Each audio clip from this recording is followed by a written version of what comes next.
Now, if you're curious about how camera manufacturers might start adding automated workflow features directly into cameras, my next guest has some interesting thoughts on that. He's the host of the Behind the Shot podcast and a good buddy of mine, Steve Brazill. Take a listen to what he had to say.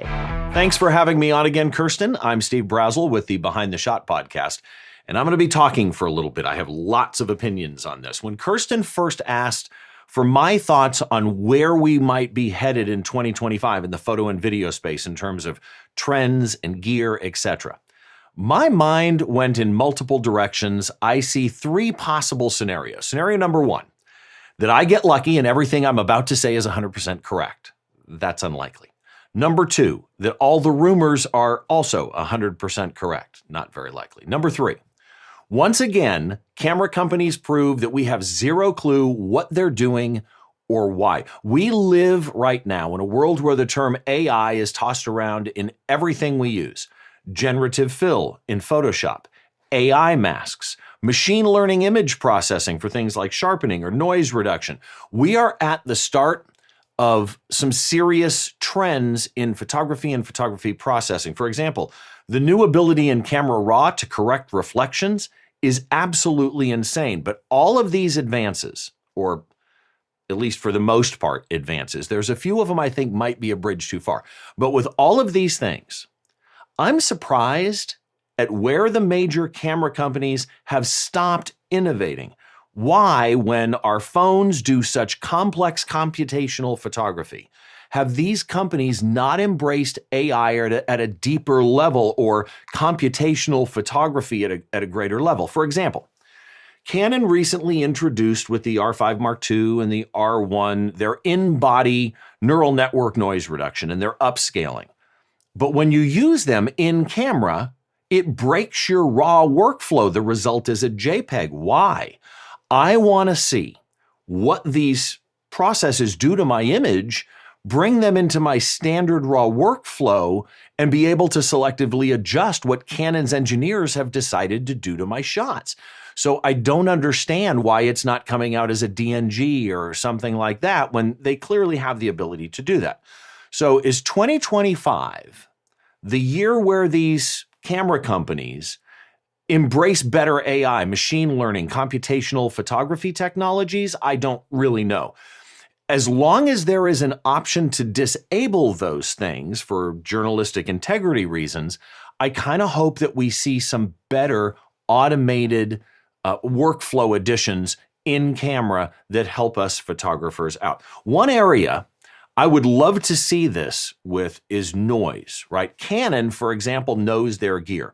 We have lens profile corrections all over the place. Vignetting, chromatic aberration. You go into Lightroom, for example, and you can say it was shot on a Canon R5 with this lens.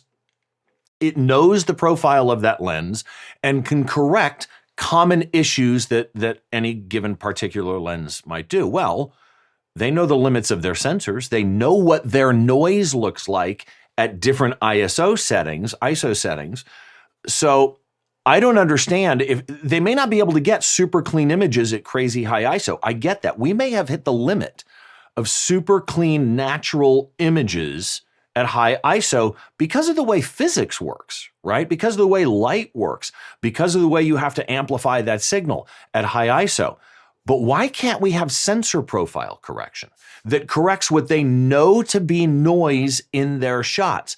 I think in the next year or beyond, we're going to continue to see the standard improvements we see in things like autofocus, which arguably is already insanely good, right? If you can't get a sharp shot today with the cameras that we have today, maybe it's not the camera. But will we see more AI corrections that also enable us to maintain a raw workflow? I think that we'll also see on the video side, higher frame rates.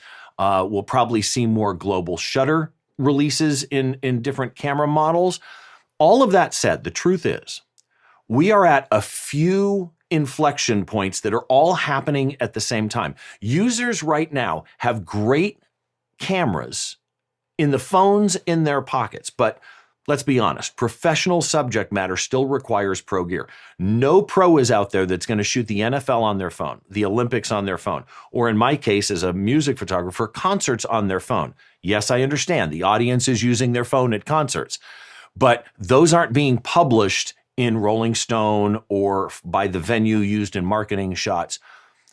Almost any real camera today has the ability to take sellable photos at almost any type of event or with any type of a subject that you need to shoot. I also think that in the coming year, at least I kind of hope in some cases, that we might see some blowback to recent social network moves. Meta just announced that Threads is going to allow users to share a photo that they see with attribution to the person who took the photo, but without the original post. Now, that's a hard no for me, right?